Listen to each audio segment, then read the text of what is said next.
ఓం यो वैतां ब्रह्मणो वेदामृतेनामृताम्बुरी ब्रह्मज ब्रह्मचा युक्तिं प्रजां ददुः कठेयेनैवैनं प्रणयति ब्रह्मणा विषयमुद्धरे ब्रह्मणो वै सर्वा देवताः देवैनं देवताभिरुद्धरति यावतीर्वै देवभ्यो देवरिभ्यो दिवे दिवे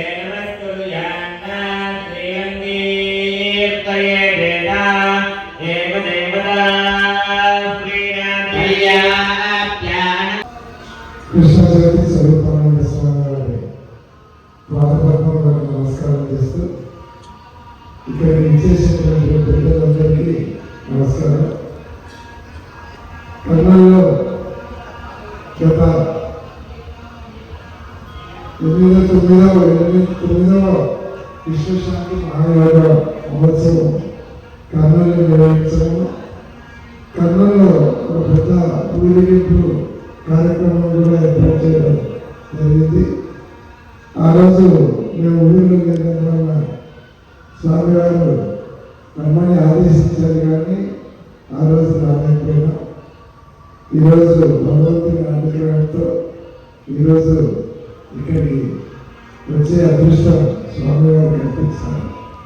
కర్నూలు ఇంత పెద్ద ఆధ్యాత్మిక కార్యక్రమం ఏర్పాటు చేసి కర్నూలు ప్రజలందరూ కూడా భగవంతుని ఆశీస్సులు, ఒక ఆధ్యాత్మిక చింతన పెంచే కార్యక్రమం జరిగింది.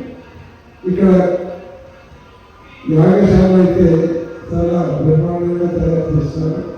ఇక్కడ యాగశాలలో కూడా చాలా నిష్ఠతో ఉదయం నుంచి ఇప్పటి వరకు యాగశాలలో హోమ కార్యక్రమాలు చేయడము, ఇవన్నీ కూడా కర్నూలు పట్టణ ప్రజలందరికీ భగవంతుని ఆశీస్సులు అందజేయాలి అనే సంకల్పంతో స్వామివారు ఈ కార్యక్రమం పెట్టడం జరిగింది. ఇప్పుడు 29 సార్లు ఈ కార్యక్రమాన్ని 29 పట్టణాలలో చేయడం చాలా గొప్ప విషయం. ఎందుకంటే ఇది చిన్న కార్యక్రమం కాదు, ఒక రోజు కార్యక్రమం కాదు, దాదాపుగా 15 రోజులు ఈ కార్యక్రమం నడపడం, ఇంతమంది పండితులతో ఈ కార్యక్రమాన్ని ఏర్పాటు చేయడం, దాదాపుగా 500 మంది పూజారులు ఇక్కడ వెళ్ళి పూజ కార్యక్రమాలు నిర్వహించడం, ఇది చాలా కష్టంతో కూడుకున్నటువంటి పని. కానీ స్వామివారు మన కర్నూలు పట్టణ ప్రజలందరి మీద ప్రేమతో ఈ కార్యక్రమం ఇక్కడ చేయడం మనందరి అదృష్టం. ఇంతకుముందు దాదాపు 8 సంవత్సరాల కిందట 2014లో అప్పుడు నేను ఎమ్మెల్యే కూడా ఉంటుంది.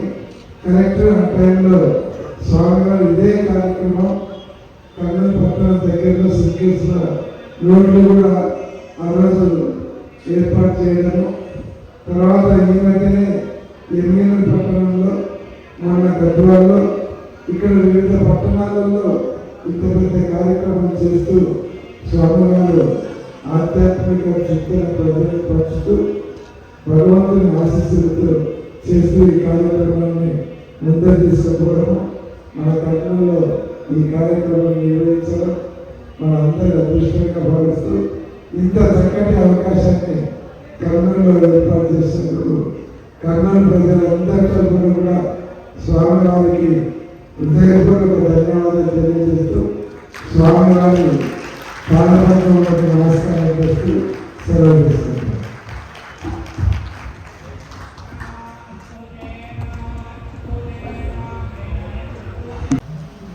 మన కర్నూలు నగరంలో ఇంతటి మంచి ఆధ్యాత్మిక వాతావరణాన్ని సృష్టించి స్వామి ఇన్ని రోజులుగా యజ్ఞాలు యాగాలు చేస్తూ ప్రజలందరికీ కూడా తన ప్రవచనాలు తెలియజేస్తూ భక్తిగా వారిని పెంపొందిస్తున్నందుకు అందరి తరఫున స్వామి ప్రత్యేక ధన్యవాదాలు.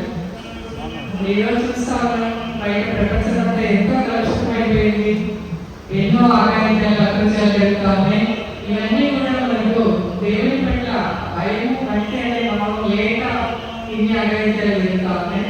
ప్రజల్లో ముఖ్యంగా మన భావితరాల్లో చిన్నారుల్లో భగవంతుడి గురించి తెలియజేస్తూ భక్తిభావాన్ని పెంపొందిస్తే ప్రజలందరూ కూడా భయభక్తులు కలిగి ఉంటారు. ఒకరు అనురాగం అప్యాయతలు తెలుసుకుంటూ ఉంటారు.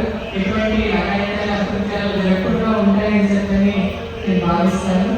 మరి స్వామీజీ దేశమంతటా తిరుగుతూ ప్రతి చోట కూడా ఇటువంటి పవిత్ర కార్యక్రమాలు చేస్తూ ఎంతో వ్యయ ప్రయాసాలు వచ్చి చాలా చక్కగా మన హిందూ ధర్మాన్ని అంతటా చాటి చెప్తా ఉన్నారు. గతంలో మనకు 12 సంవత్సరాల కిందట అప్పుడు మోహన్ గారు ఎమ్మెల్యేగా ఉండే టైంలో కూడా సుంకేశ్వరంలో ఇట్లాగే చాలా పెద్ద వ్యవహారాన్ని నిర్వహించి చాలా యజ్ఞాలు హోమాలు అవన్నీ చేపించి ఆ రోజు మన కర్నూలు పట్టిన ప్రజలందరికీ, కర్నూలు జిల్లా ప్రజలందరికీ కూడా క్షేమ ఆరోగ్య క్షేమాలు తెలియజేస్తూ ఇవన్నీ చేపించారు. ఇట్లాంటి మళ్ళీ మరొకసారి మన కర్నూలు పెట్టడానికి అదృష్ట భాగ్యం కలిగింది. మరి కొంచెం పల్సగా ఉన్నారు జనాలు, కారణం మరి పెళ్లిలో సీజన్ అనుకుంటాను. చాలా పెళ్లిలో జరుగుతూ ఉంది, ప్లస్ పిల్లలకి ఎగ్జామ్స్ కూడా జరుగుతున్నాయి. అందుకని ప్రజలు ఆగిపోయారని చెప్పి అనుకుంటున్నాను. కానీ ఇటువంటి మంచి కార్యక్రమాలు జరిగినప్పుడు అందరూ మనం ఒకరు ఇంట్లో చేసుకోవాలంటే ఇటువంటి పెద్ద కార్యక్రమాలు ఎవరు చేయలేము. కానీ ఇటువంటివి జరుగుతున్నప్పుడు కనీసం వచ్చి చూస్తే కూడా మనకు కలిగే పుణ్యము అవన్నీ కూడా చాలా దొరుకుతాయని చెప్పి నేను నమ్ముతాను. కాబట్టి అందరూ కూడా ఈ సదవకాశాన్ని ఉపయోగించుకొని చుట్టుపక్కల ఉన్న గ్రామాల ప్రజలైతేనేమి, మన కర్నూలు పట్టిన ప్రజలైతేనేమి తప్పకుండా వచ్చి ఇక్కడ యాగశాలను దర్శించుకొని ఇక్కడ యజ్ఞాలలో పాల్గొని తలా ఇంత పుణ్యాన్ని సంపాదించుకోవాలని చెప్పి నేను కోరుకుంటా ఉన్నాను. ఇంత చక్కటి అవకాశం ఇచ్చి స్వామి గారి కృపకు పాత్రలైన అవకాశం ఇచ్చినందుకు స్వామి గారికి నేను నమస్కారాలు తెలియజేసుకుంటున్నాను.